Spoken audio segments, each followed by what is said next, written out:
আজি আমি এতিয়া ৰৈ ৰৈ বিনালে চাই আহিলোঁ। ফিল্মখন চাই মানে বহুত এটা মানে দুখ লাগিলে।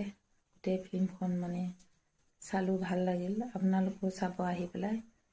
মানে আমি যে শেষবাৰলৈ যে জুবিন দাক ছবিত চাইছোঁ, সেই কথাটো মানে ভাবিলে কিবা ভয় লাগি যায়গৈ।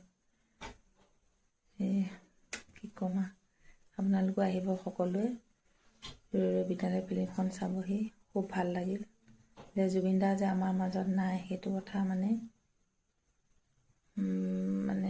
ভাবিবই নোৱাৰি। তাৰমানে কি ক'ম আৰু, চালোঁ, বহুত ভাল লাগিল। দুখো লাগিল বাৰু, তথাপিও দুখকৈ নেওচি পেলাই চালোঁ। শেষবাৰৰ কাৰণে তেখেতক দেখা পালোঁ। তেখেত নাই যদি আমাৰ মাজত থাকিব, সদায় থাকিব। মানে আপোনালোকে চাব, সকলোৱে আহি পেলাই ফিল্মখন চাব। চাই আহিলোঁ ৰৈ ৰৈ বিনালে, আপোনালোকে চাব দেই।